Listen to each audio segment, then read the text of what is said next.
Okay, welcome back, everybody. So nice to see familiar faces. Back for another Tuesday night series, Be'ezras Hashem. Very excited about this. The Hashkafa project is something that many of us have been talking about for a while.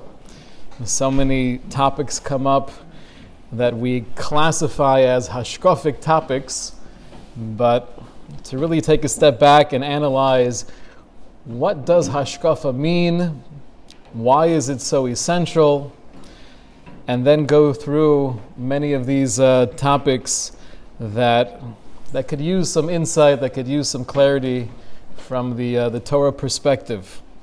A special thank you this evening to Mr. and Mrs. Ellie and Jenny Abraham from Detroit, sponsoring tonight's shir. So thank you very much to them. Let's start off with a game. What does the word Hashkafa mean? If you had to translate Hashkafa, what would you say? Outlook, that's good. Philosophy, okay. Outlook, philosophy. Mishkafayim is glasses, right? That's insightful. All right. That was a Rebbe joke, I'm sorry. So, generally, the word Hashkafa is translated as philosophy, outlook, our approach or opinion on a given subject. What I'd like to do, though, briefly is let's journey together through 6 different places in Tanakh where we find the word or the basic shorish of Hashkafa used. We'll look at each one individually, and then we'll try to find the theory of everything based on how the word is utilized in Tanakh. Sounds like fun? Okay. So the first 2, we have the word in conjunction with describing Hashem looking down. Hashkafa mimon kodshecha min hashamayim. We ask Hashem to look down from your holy abode from heaven, uvarich es amcha Yisrael, and to bless your nation, Klal Yisrael. Hashkafa mimon kodshecha, look or gaze down from your holy abode, min hashamayim. That's source number 1. Source number 2. Vayhi bashmoras haboker, it was in the turning of the morning, v'yashkev Hashem el machane Mitzrayim, that Hashem looked down at the Egyptian army. So another usage of Hashkafa regarding Hashem. Hashem is looking down at the Egyptian army. Source number 3. Vayhi ki orchu lo shoma yomim, it was after many days, V'yashkof Avimelech melech Plishtim ba'ad chalon. Avimelech, the king of the Plishtim, he looked out of his window and he saw Yitzchak mitzachek es Rivka ishto. Yitzchak acting like a husband to Rivka, and he was under the impression they were brother and sister, so that was a surprise to him to see. But this is another example of looking. This is not regarding Hashem, but rather, this is Avimelech looking ba'ada chalon from the window. When the angels come to Avraham, we'll learn about it in next week's Parsha. After having their conversation, the Torah tells us, V'yakumu mishom ha'anoshim v'yashkifu al pnei stom, that the men, meaning the angels, got up from there, and yashkifu al pnei stom, they looked down at the city of Stom. Okay, so looking from a distance is definitely classified or defined as Hashkafa. 2 last sources we find in the Nevi'im. One is in Shoftim, in Sefer Shoftim.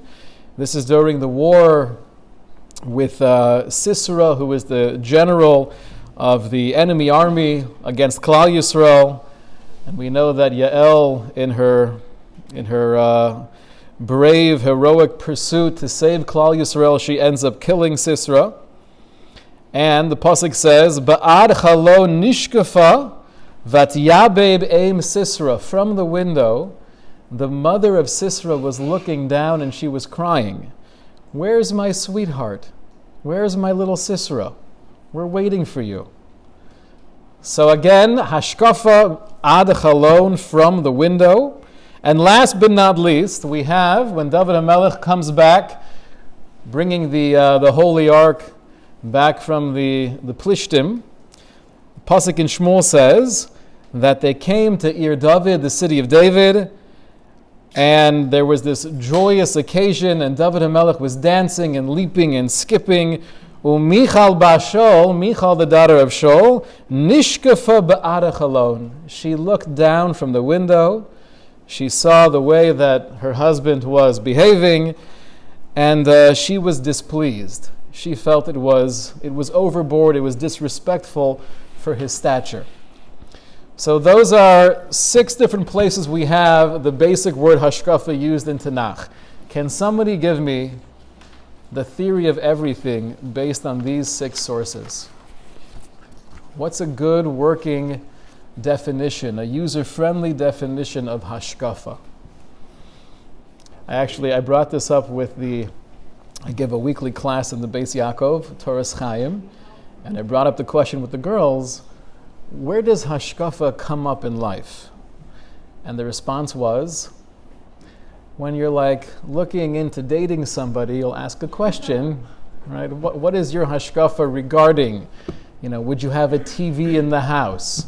Do you listen to secular music, right? That's how hashkafa comes up in life. But based on these psukim, what is hashkafa? Looking down. Looking down. You might call it a bird's eye view. Rashi actually, in Shir HaShirim, when that term is used in Shir HaShirim, Rashi says, Hashkafa is mimakom gavoa lenamoch. When you're looking from a higher place to a lower place, that is termed hashkafa, or hashkifa. You're gazing. If you walk through a door, we have a mitzvah of mezuzah. When is there actually a mitzvah of having a mezuzah on the doorpost? Only if you have a doorpost on each side, and what's that thing coming down? What do you call that in Hebrew? A mashkof. In Parshas Bo, where the Jews were instructed to place the blood of the Karban Pesach on the mashkof, so the Rashbam, the grandson of Rashi, explains, Miftan ha'elyon, that's the top part of the door. Why is it called mashkof, the same shoresh as hashkafa? Because clearly there's something about being higher and somehow having a broader or expanded perspective. So I think one idea, one concept we could clearly take away from the usage of hashkafa throughout Tanakh is that it's a bird's eye view. It's not being so trapped within the forest that all you think there is one little tree or the bark of that tree to the point where you forget you're in the forest. Hashkafa is a bird's eye view. What's also interesting, if you analyze all of those different places the word comes up, is there's always an emotional connection to what you're looking at. Rashi actually tells us that hashkafa, all throughout Tanakh, usually has a connotation of looking at something with a critical eye or somewhat negatively, with one exception. The one exception was the first pasuk we saw together. When we daven to Hashem, Hashkifa, look down at us and bless us. But every other example where the word hashkafa is used, surprisingly, has a negative connotation. If it's the angels looking down at Sodom, about to destroy the city, if it's Avimelech looking out the window and being surprised and disappointed that Yitzchak was actually married to Rivka, they weren't siblings. If it's the case of Sisera looking out and crying for her son, right, the mother of Sisera. If it's Michal, the daughter of Shaul, looking out the window and feeling that her husband was acting in a way that was beneath his dignity. But what's clear is that every time we find hashkafa, not only is it a broader or bird's eye view, there's an emotional reaction or response that goes along with that view. So would it be fair to say hashkafa is a philosophy or an opinion on a given subject or topic. I think that would be selling the concept of Hashkafa short. Hashkafa is not a philosophy or an opinion on a particular issue. Hashkafa is one's perception of reality. It's the lenses, the mishkafayim, that we view the world, we view ourselves, we view Hashem. It's the lenses in which we view life from. See, philosophy also connotes an outside-in method of conjecture, of speculation, where you're trying to make something up, you're creating a theory. Hashkafa is, I'm just trying to see what's actually there, to have an expanded vision of life, a deeper awareness of reality. Hashkafa is more seeing the wholeness of truth. It's understanding life within the context of Torah and Torah within the context of life. So Hashkafa is much more than, does he listen to Goyish music? Right? It's a much broader, more powerful issue that has an impact on everything we do. Philosophy, that word usually means it's an interesting discussion, it could be a debate. Hashkafa is, this is the way I view myself, my life, my role, my mission as a mother, as a father, as a husband, as a wife. This is what I'm doing here on planet Earth. And therefore everything that I see and I feel is based on my Hashkafa. There's a famous story that Stephen Covey relates where he says he was one time on a train and he saw this father walk onto the train with his two children. It looked like he didn't even realize they were there with him. He sits down and he closes his eyes. And the kids were running around, they were making noise, they were disturbing people. So Stephen Covey says, I was trying to hold myself back, but I was getting really irritated. So I said in a very patient voice, excuse me, sir, is there something you could do to try to just keep your kids under control?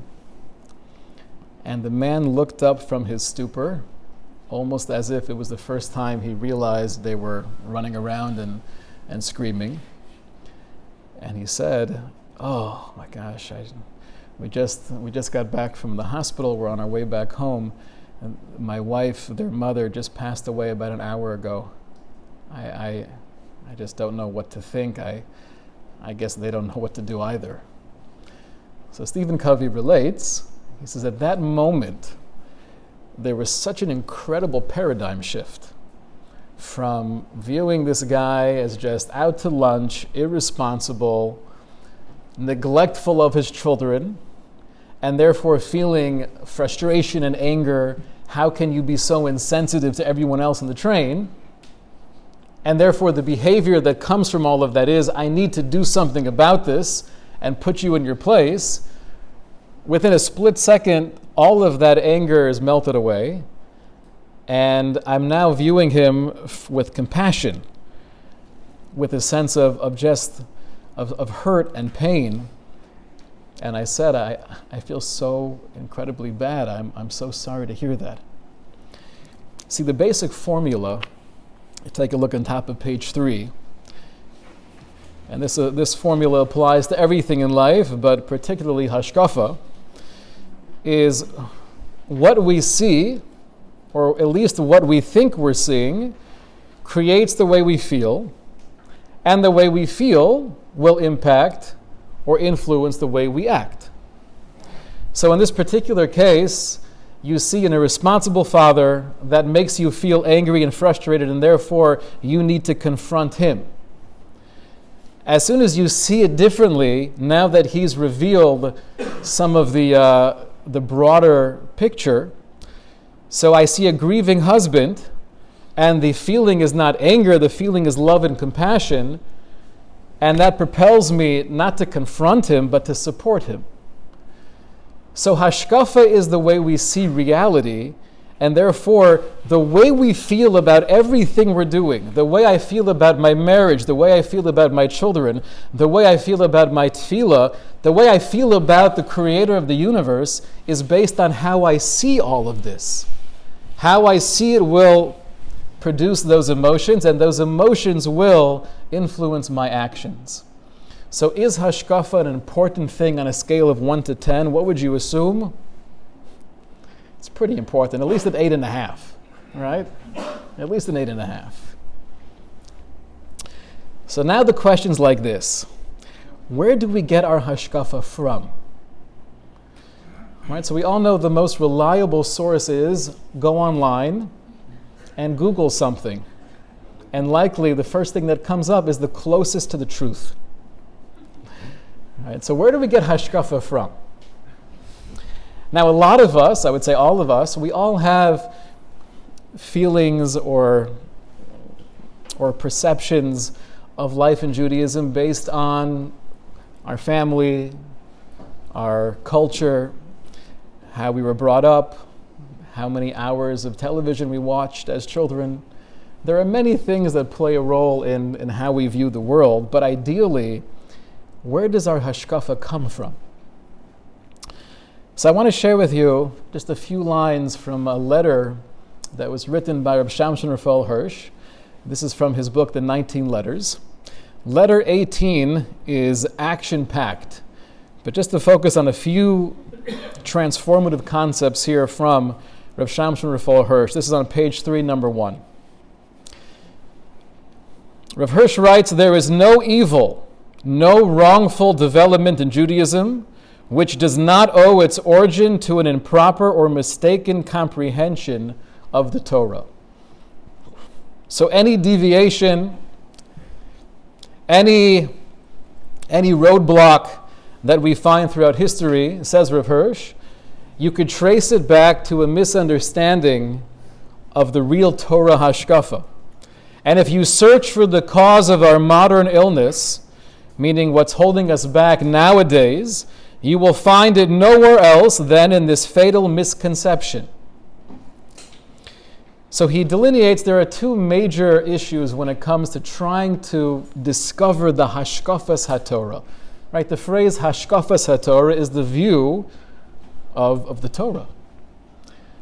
Or we might say Hashkafas HaChayim, our Hashkafa, our outlook on life.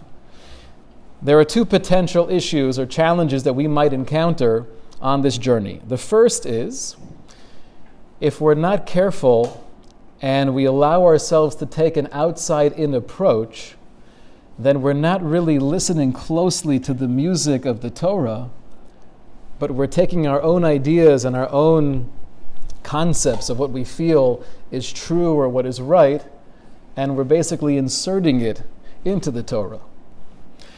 When Rav Hirsch speaks about this concern, he says that throughout history, we've been faced with this problem where instead of taking one stand within Judaism, instead of comprehending each obligation in its totality according to Tanakh and Talmud, and then asking ourselves in an honest, holistic way, where is this coming from? What is the reason behind it? Through exploring the sources, what we end up doing is we set up our standards outside of Judaism, we create our own framework, and then we try to plug everything in a way that feels right and works for me.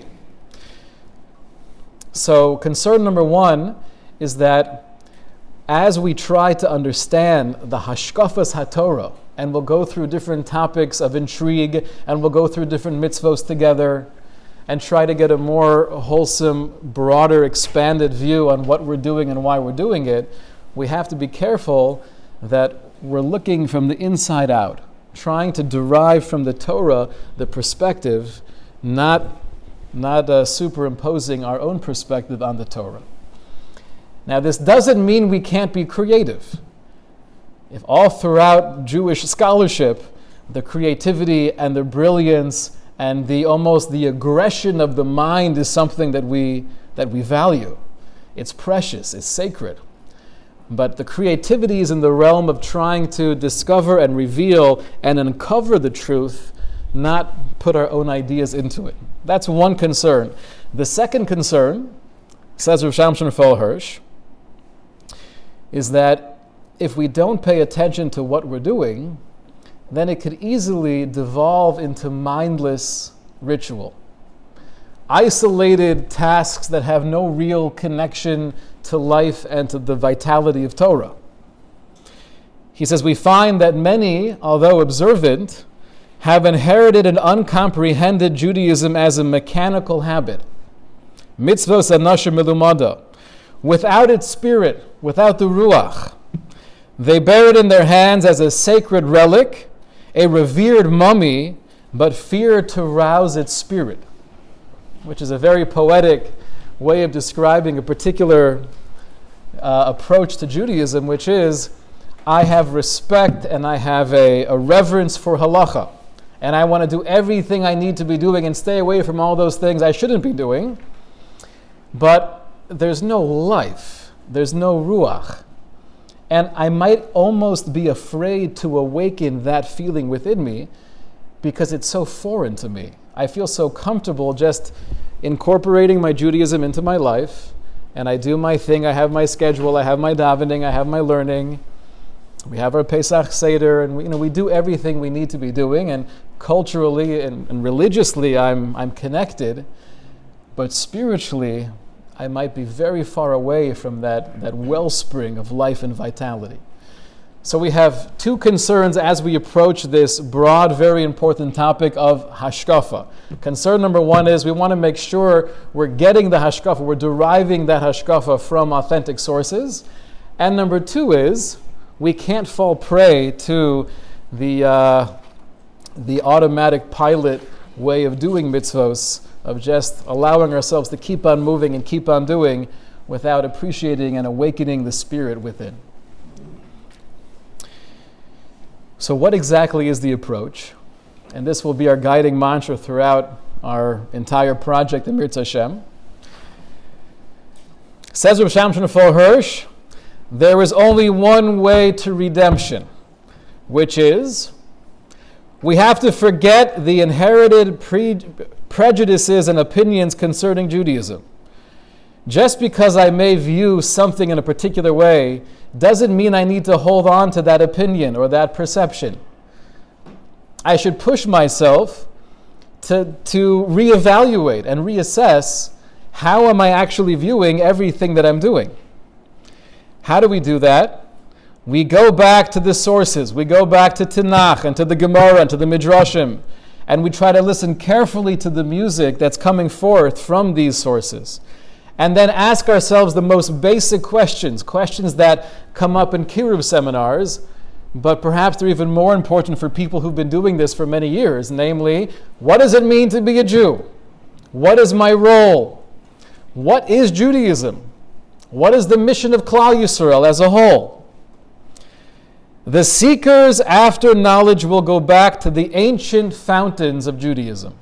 And that's exactly our mission in the Hashkafa project. A fresh look at ancient wisdom. By a show of hands, who here is a seeker of truth? It depends, maybe, sometimes, if I'm in the mood. Seekers of truth, when it comes to deriving real Hashkafa, we have to go back to the fountains of ancient wisdom. But that requires taking a fresh look at those sources. He concludes this letter by saying that the cause of truth counts not the number of its inheritance. If only one remains, one Jew with the book of law in his hands, with Israel's law in his heart, Israel's light in his spirit, that one suffices. Israel's cause is not lost.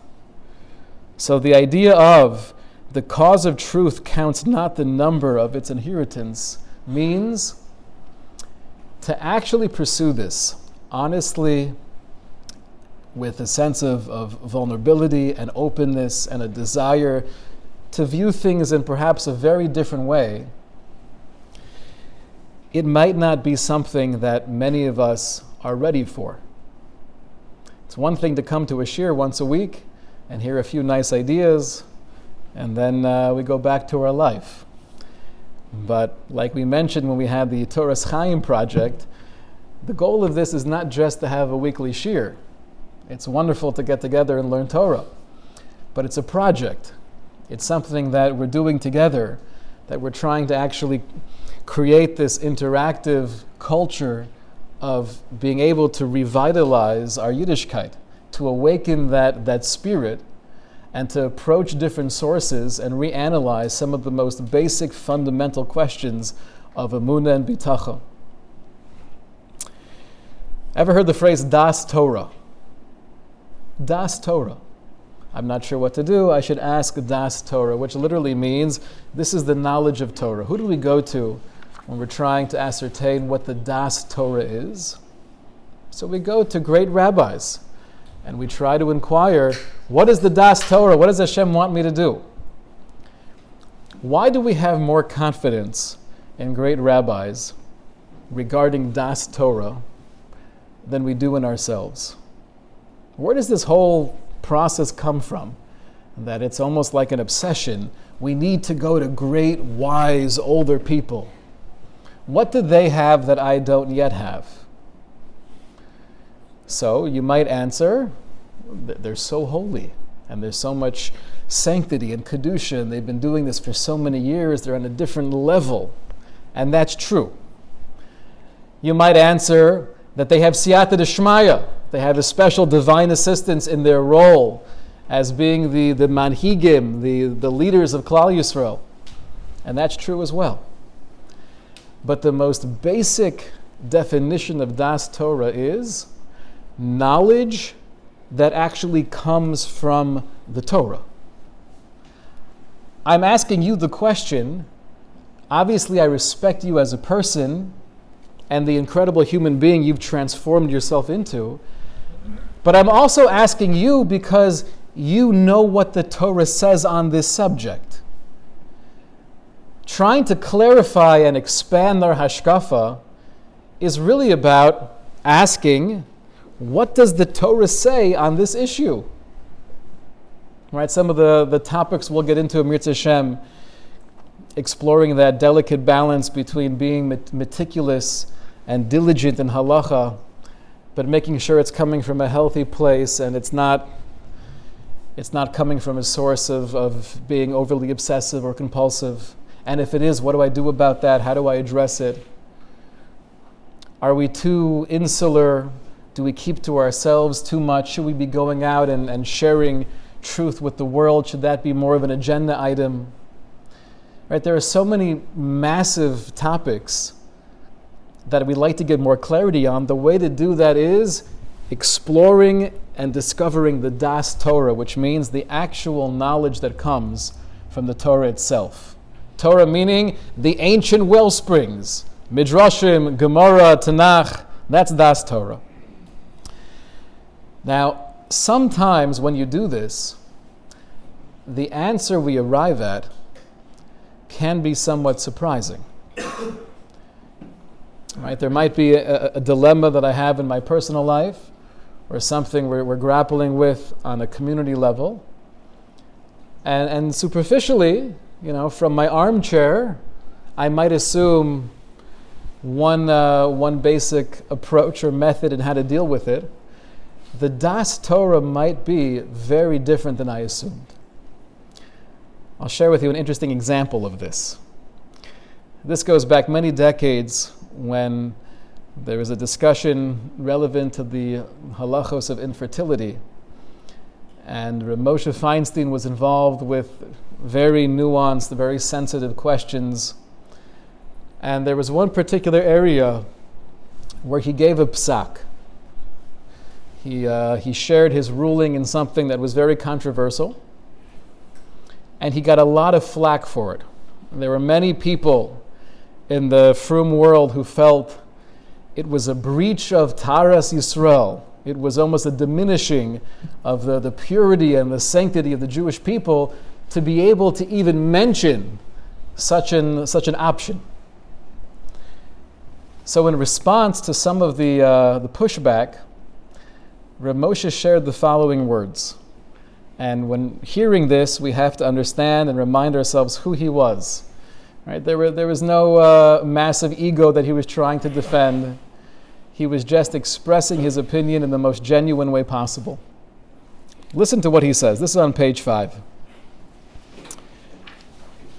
Oval ha'emes she'eim b'devarim shekisafti v'shharesi shum davar sheyigrom chas v'shalom eze chilul bataras v'kedushas Yisrael. There is nothing that I said, God forbid, that would cause any form of breach or diminishing of the sanctity of Klal Yisrael. Ela Toras emes midivrei Rabboseinu harishonim. What I was telling you is based on the truth of the Torah that we derive from our Rishonim.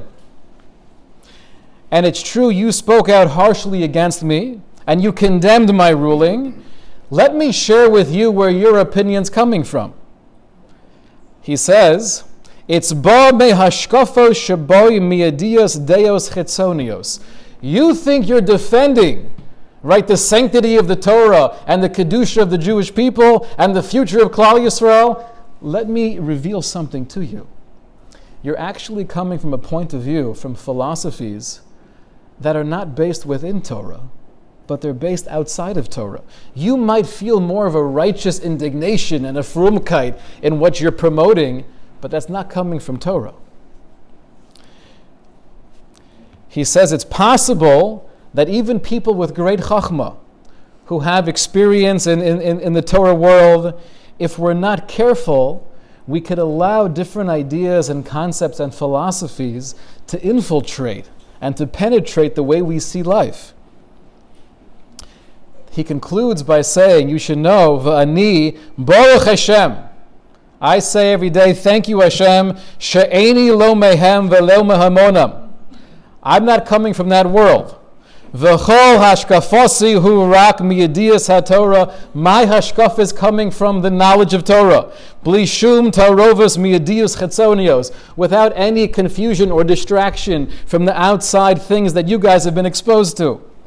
And even if you seem to be appearing more religious or more concerned for the sanctity of Klal Yisrael, but a lot of the way you're viewing this issue is not based on Torah. It's based on this religious fervor that might have nothing to do with Torah. So sometimes when we take this pursuit seriously and we follow the advice of Rav Shamshon Raphael Hirsch and Rav Moshe Feinstein, where Das Torah is, we're actually trying to uncover the knowledge that's within the Torah. And next week we'll get involved with some of those tools and the methodology for how we go about doing it practically. Sometimes the answer is surprising.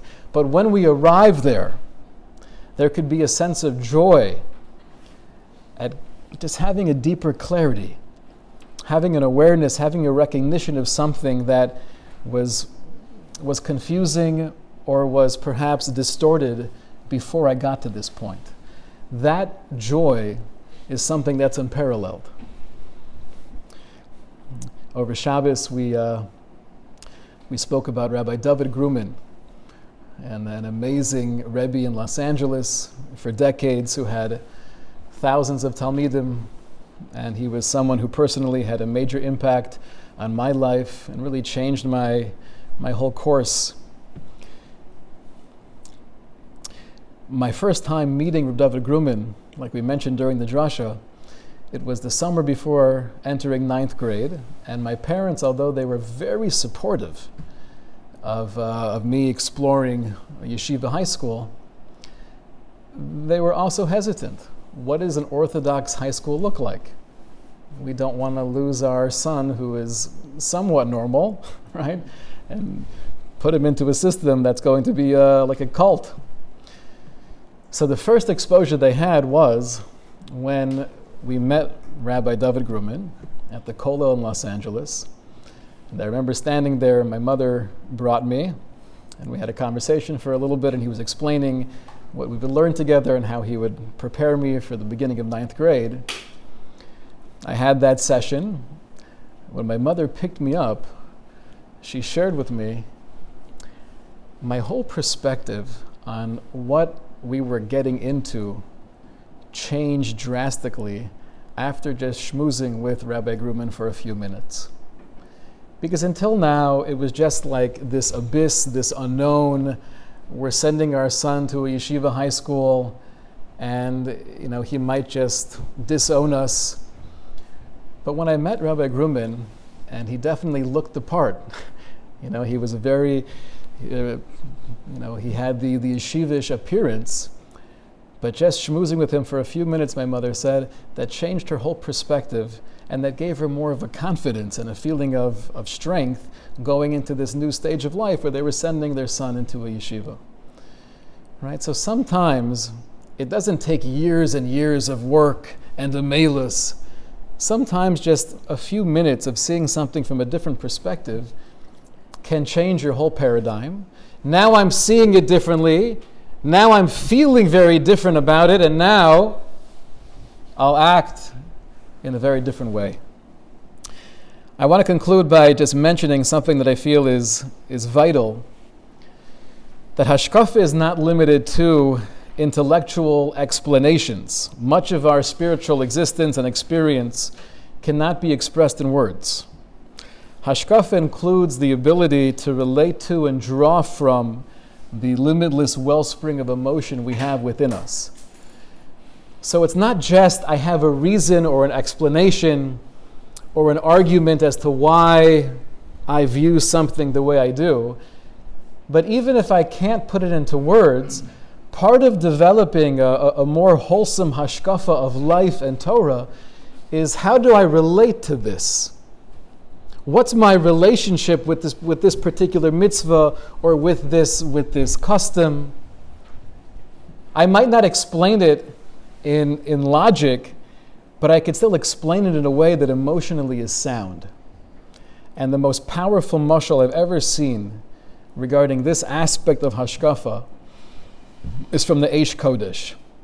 The Eish Kodesh of Kolonimus Kalman Shapiro, Hashem Yokum Domov, he says that sometimes, and he's talking about a very high level of someone who's been working on themselves for many years. He says, sometimes we're margish bepoel ke'ev halev migodel chukoso la'Hashem. We almost feel this pain of the heart because we have such a yearning to come closer to Hashem. By a show of hands, how often does that happen to you? It's Hashem. As you go through the Hashkafa project, it'll be more of a frequent experience. But sometimes you almost feel pain by how much longing you have for Hashem. But you don't even know why you feel this way. You just feel this internal fire, this oneg, this pleasure, and this yearning to come closer, but you can't express it into words. And he says, here's the picture of what I'm talking about. You have a child who's 2.5 years old, 3 years old, shemisoreres ahavaso la'aviv, that there's just something that turns on within him, and he has this like love and excitement to run to his father. And he does so. He runs across the house, wide open arms, giving his tati a bear hug. I love you, Tati. I love you, Tati. There's such a feeling of this unquenchable thirst to connect with his father in this moment. If you were to stop the child, right, in midway down the hall as he's running towards his father and ask him, assuming he could speak eloquent sentences, excuse me, David, quick question. What are you doing right now? I'm running towards my tati. Okay. Why are you doing that? What's happening within you that's compelling you to give your father a hug right now? There wouldn't be any answers to those questions. The kid doesn't have those answers. Oftentimes, we ourselves may not have those answers. But says the Eish Kodesh, part of developing a wholesome hashkafa is how to relate and how to cultivate those emotions within us, even though we might not be able to classify them in words themselves. So one major aspect of Hashkafa, and this is what we find from the actual usage of Hashkafa all throughout Tanakh, It's a perspective, it's a bird's eye view, it's an expanded vision of truth, seeing life within the wholeness of Torah and Torah within the wholeness of life. And from that vision, having the hargasha, having an emotion that could transform everything we do and every aspect of who we are. And that's what Hashkafa is. Because when I see things differently, I feel differently.